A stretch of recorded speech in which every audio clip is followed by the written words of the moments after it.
Hello, तो आप सभी का स्वागत है आपके अपने YouTube चैनल एग्जाम नॉलेज में। तो आज हम बात करेंगे यानी 17 जुलाई 2026 की करंट अफेयर।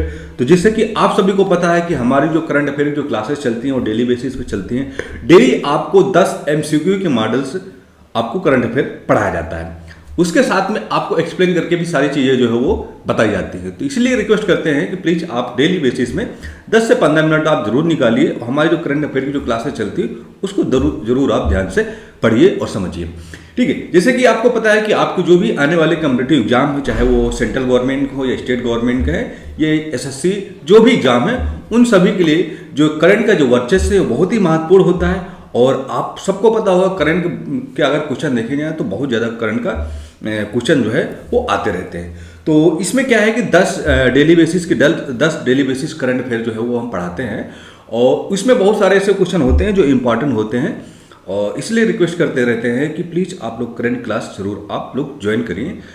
तो शुरुआत करते देखते हैं कि हमारा पहला क्वेश्चन है वो कौन सा है। तो पहला जो क्वेश्चन है हमारा कि हाल ही में सरकार द्वारा स्वीकृत यानी कि सिमिकॉन 2.0 कार्यक्रम का प्राथमिक उद्देश्य जो है वो क्या है। ठीक, अब इसमें यह पूछा जा रहा है कि सरकार द्वारा स्वीकृत, ठीक है, एक मिनट, सरकार द्वारा स्वीकृत सेमिकॉन 2.0 कार्यक्रम का एक प्राथमिक उद्देश्य जो है वो उद्देश्य क्या है। अब इसमें पूछा जा रहा है प्राथमिक उद्देश्य जो है वो क्या है। ठीक है, तो इसमें ऑप्शन कितने हैं? 4।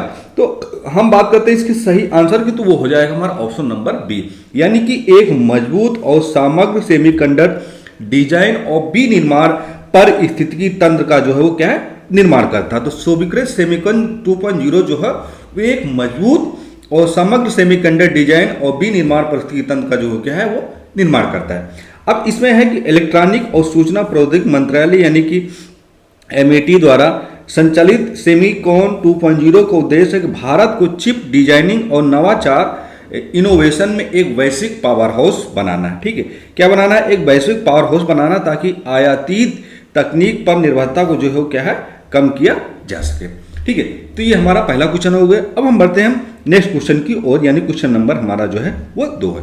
तो भारत ने वर्ष 2028 और 29 के लिए UNSC यानी कि संयुक्त राष्ट्र सुरक्षा परिषद में अस्थायी सीट हासिल करने के अपने अभियान के लिए क्या थीम जो है वो क्या है चुनी है। ठीक, अब इसमें क्या पूछा गया है कि यानी कि 2028 और 29 के लिए संयुक्त राष्ट्र सुरक्षा परिषद में एक अस्थायी सीट हासिल करने के लिए एक भारत ने क्या है एक अभियान की जो है एक थीम चुनी। ठीक है, तो क्वेश्चन नंबर हमारा जो है 2 है। तो हम बात करते हैं इसके ऑप्शन के, तो वो हो जाएगा हमारा ऑप्शन नंबर सी, यानी कि शांति। शांति की अगर हम बात करते हैं तो securing holistic advancement through norms trust and integrity. ठीक है, तो ऑप्शन नंबर सी जो होगा वो होगा हमारा करेक्ट। तो भारत ने वैश्विक शांति और सुरक्षा नियमों पर आधारित अंतर्राष्ट्रीय व्यवस्था को बढ़ावा देने के लिए UNSC यानी कि संयुक्त राष्ट्र सुरक्षा परिषद के अपने प्रचार अभियान के लिए शांति विजन को सामने जो है क्या है रखा है। ठीक है, तो शांति विजन का मतलब ये होगा शांति सुरक्षा नियमों पर आधारित जो है वो अर्थव्यवस्था को बढ़ावा देने के लिए भारत ने 2028 और 29 के लिए एक थीम जो है वो चुनी है। ठीक है, अब हम बढ़ते हैं हमारा अगला जो क्वेश्चन है कि ब्रांड फाइनेंस 2026 की रिपोर्ट के अनुसार अगर हम देखें तो भारत के शीर्ष 10 में सबसे मूल्यवान ब्रांड्स में सबसे तेजी से प्रवेश करने वाली कंपनी जो है वो कौन सी है। ठीक है, तो क्वेश्चन नंबर हमारा क्या है? 3 है। 3 की अगर हम बात करते हैं यानी कि इसके हम ऑप्शन की बात करते हैं तो वो हो जाएगा हमारा ऑप्शन नंबर बी, यानी कि अडानी ग्रुप। ठीक, अडानी ग्रुप। तो हालांकि टाटा ग्रुप समग्र रूप से भारत का सबसे मूल्यवान ब्रांड बना हुआ है, लेकिन वर्ष 2026 में नवीनतम ब्रांड फाइनेंस रिपोर्ट के अनुसार अगर हम देखें तो अडानी ग्रुप सबसे तेजी से शीर्ष 10 में अपनी जगह जो क्या है इसने बना लिया है। ठीक है, तो टाटा ग्रुप जो है एक समग्र रूप भारत का सबसे मूल्यवान ब्रांड तो बना हुआ है, उसके बाद भी जो अडानी ग्रुप उसने भी शीर्ष 10 के स्थान पर जो क्या है अपना जगह जो है वो क्या है बना लिया है। अब हम बढ़ते हैं अगला जो क्वेश्चन है कि हाल ही में खोजे गए मधुमक्खी की नए प्रजाति हाइब्रोपोडा आदि का संबंध जो हो किस क्षेत्र से जो हो क्या माना जाता है। ठीक है, तो हाल ही में अभी एक मधुमक्खी की जो क्या है खोज की गई। कौन सी मधुमक्खी? वो है हाइब्रोपोडा। तो हाइब्रोपोडा का संबंध जो है वो किस क्षेत्र से माना जाता है। क्वेश्चन नंबर हमारा क्या है? 4 है। ठीक, 4 की अगर हम ऑप्शन की बात करते हैं, इसका जो सही आंसर होगा वो होगा हमारा ऑप्शन नंबर बी, यानी कि ये अरुणाचल प्रदेश और सियांग घाटी में जो है ये प्रजाति खोजी गई है। तो वैज्ञानिकों ने अरुणाचल प्रदेश की सियांग घाटी में जंगली मधुमक्खी की एक नई प्रजाति खोजी है, जिसे स्थानीय पर्यावरण और जैविक विविधता के अध्ययन के लिए बहुत ही महत्वपूर्ण जो है क्या है माना जा रहा है।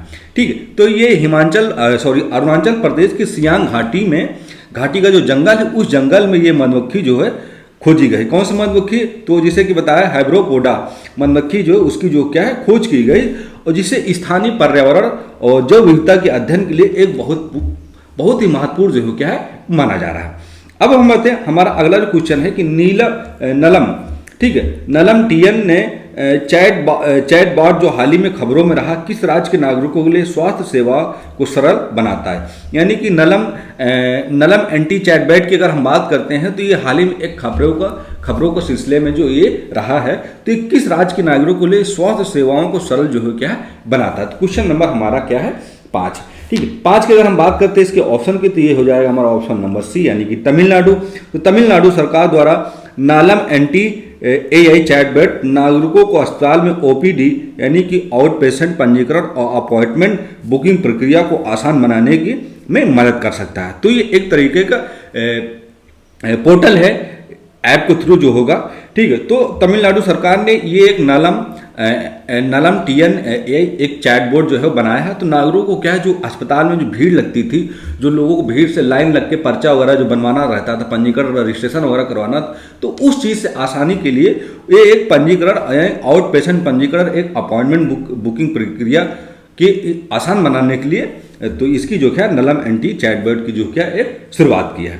अब हम बढ़ते हैं, हमारा अगला क्वेश्चन है कि भारत में दूध उत्पादन को अगले 10 वर्षों में 3 गुना करने के उद्देश्य से शुरू की गई एक योजना जो है उसका नाम बताइए।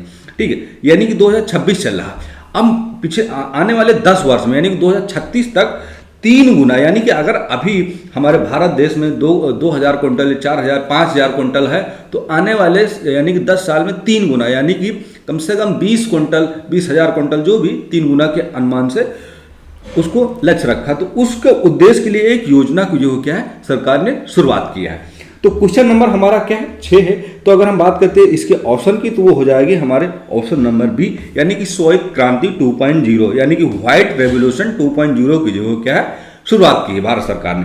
तो प्रधानमंत्री नरेंद्र मोदी के नेतृत्व में श्वेत क्रांति 2.0 की शुरुआत की गई, जिसका उद्देश्य है कि सहकारिता के माध्यम से डेयरी क्षेत्र को जो क्या है मजबूत करना है, और अगले दशक यानी 10 दशक में भारत के दूध उत्पादन को क्या है 3 गुना करना है।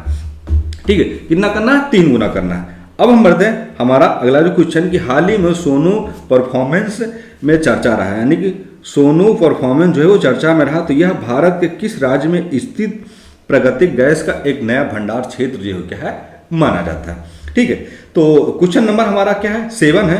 तो एक प्राकृतिक गैस का एक नया भंडार क्षेत्र जो क्या है माना जाता है। क्वेश्चन नंबर हमारा है 7। ठीक, तो हम बात करते हैं इसके ऑप्शन की, तो ये हो जाएगा हमारा ऑप्शन नंबर सी, यानी कि राजस्थान। ठीक, तो राजस्थान के रेगिस्तान क्षेत्र में सोनू परफॉर्मेंस नाम का एक नया गैस पेजोन की खोज की गई। ठीक, किसकी खोज की गई? गैस पेजोन की एक खोज की गई। इससे भारत के घरेलू गैस उत्पादन में वृद्धि होने और स्वच्छ ईंधन आपूर्ति बढ़ने की जो उम्मीद है जो क्या है बढ़ सकती है। ठीक है, तो क्वेश्चन नंबर हमारा 7वां जो था। अब हम क्वेश्चन नंबर बढ़ते हैं, क्वेश्चन नंबर हमारा जो 8, यानी कि multi lane free flow tolling system जो एक मिनट, ठीक, यानी कि multi lane free flow telling system जो हाल ही में सुर्खियों में था, जो बिना रुके टोल संग्रह के लिए किन तकनीकों का उपयोग जो क्या है वो करता था। क्वेश्चन नंबर हमारा है 8। ठीक है, 8 की अगर हम बात करते हैं तो इसका ऑप्शन जो होगा वो होगा बी, तो ऑटोमेटिक नंबर प्लेट रिकैग्रेशन, यानी कि ANPR और फास्टैग जो है एक तरीके का उपकरण है। तो इसका उद्देश्य जो राजमार्गों भीड़ भाड़ को कम करने के लिए MLFF प्रणाली यानी कि ANPR कैमरों और फास्टैग को उपयोग करती है, जिससे गाड़ियां जो है बिना टोल प्लाजा पर रुके सीधे गुजर सकती है और टोल अपने आप जो है क्या है कट जाता है। फास्टैग, जैसे कि अभी आप लोगों ने टोल टैक्स में देखा होगा, तो गाड़ी में फास्टैग लगा रहता है, जैसे आपकी गाड़ी उस कैमरे के नज़दीक जाती है वैसे वो स्कैन करता है, जो टोल टैक्स होता है वो आपका जो वो फास्टैग रहता है उससे वो बैलेंस डिडक्ट कर देता है और गेट, वो जो गेट होता है वो खुल जाता है और क्रॉस कर जाते हैं। इससे क्या होता है कि लोगों का टाइम भी बचता है और भीड़ भाड़ से उसको क्या है निजात मिलती है। ठीक है, अब हम बढ़ते हैं हमारा अगला क्वेश्चन कि हाल ही में किस राज्य सरकार ने, ठीक, हाल ही में किस राज्य सरकार ने किसानों को औपचारिक रूप से कानूनी मानते यानी कि लीगल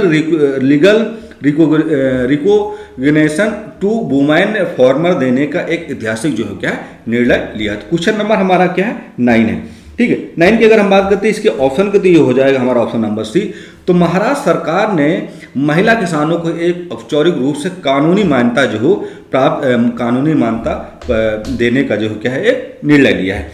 तो महाराष्ट्र सरकार ने महिला किसानों को कृषि क्षेत्र में उनके योगदान के लिए कानूनी मान्यता और अधिकार देने का जो क्या निर्णय लिया है, ताकि उनके सरकारी योजनाओं और ऋण सुविधाओं का सीधा लाभ जो है क्या उनको मिल सके। तो ये महाराष्ट्र सरकार ने इसकी शुरुआत की। अब हम बढ़ते हैं हमारा अगला क्वेश्चन, यानी कि हमारा जो लास्ट क्वेश्चन है कि भारतीय पेशेवरों दोहरे सामाजिक सुरक्षा कर से राहत देने के लिए भारत ने किस देश के साथ डबल कंट्रीब्यूशन कन्वेंशन यानी DCC के तहत एक रियायतें हासिल की। तो क्वेश्चन नंबर हमारा जो है वो 10 है। तो अगर हम बात करते हैं इसके ऑप्शन के, तो वो हो जाएगा हमारा ऑप्शन नंबर बी यानी कि यूनाइटेड किंगडम। ठीक, यूनाइटेड किंगडम की बात करते हैं तो इस समझौते के तहत यूके में काम करने वाले भारतीय पेशेवरों को एक निश्चित अवधि के लिए दोनों देशों में दोहरे सामाजिक सुरक्षा योगदान यानी कि डबल टैक्सेशन तो छूट दी जाएगी, जिससे उन्हें बड़ी वित्तीय राहत जो क्या मिलेगी। यानी कि जो भारतीय पेशेवर हैं जो यूनाइटेड किंगडम में जो काम करते हैं, ठीक है, तो उन पेशेवरों को एक निश्चित अवधि के लिए, ठीक, यानी एक निश्चित समय के लिए दोनों देशों में दोहरी यानी कि दोनों यहाँ से जब वो लोग पेशेवर यानी कि काम करते हैं तो वो जो रकम होती है जब वहाँ से यहाँ भेजते हैं तो वहाँ का भी उनको एक योगदान यानी कि टैक्स पे करना पड़ता है, यहाँ का भी। तो उस दोहरे सामाजिक सुरक्षा योगदान यानी कि डबल टैक्सेशन से छूट दी गई, जिससे उन्हें बड़ी वित्तीय राहत जो है क्या है मिलेगी। ठीक है, तो ये जो है भारतीय पेशेवरों को दोहरी सामाजिक सुरक्षा से राहत देने के लिए भारत ने किस देश के साथ एक डबल कंट्रीब्यूशन कन्वेंशन यानी कि DCC के तहत रियायतें जो है हासिल की, तो वो है ऑप्शन नंबर हमारा बी यानी कि यूनाइटेड किंगडम के साथ। ठीक है, तो आज यानी कि 17 जुलाई 2026 की हमारी जो करंट की जो क्लास थी वो कंप्लीट हो गई। प्लीज़ आप लोगों से रिक्वेस्ट है कि आप लोग इसको शेयर करिए, लाइक करिए, कमेंट करके बताइए कि हमारे जो करंट की जो क्लासेस हैं वो कैसी चलती हैं। हमारा जो चैनल है एग्जाम नॉलेज, प्लीज़ आप लोग उसको जरूर सब्सक्राइब करिए, कमेंट करके बताइए। फिर हम मिलेंगे नेक्स्ट क्लास के साथ। जय।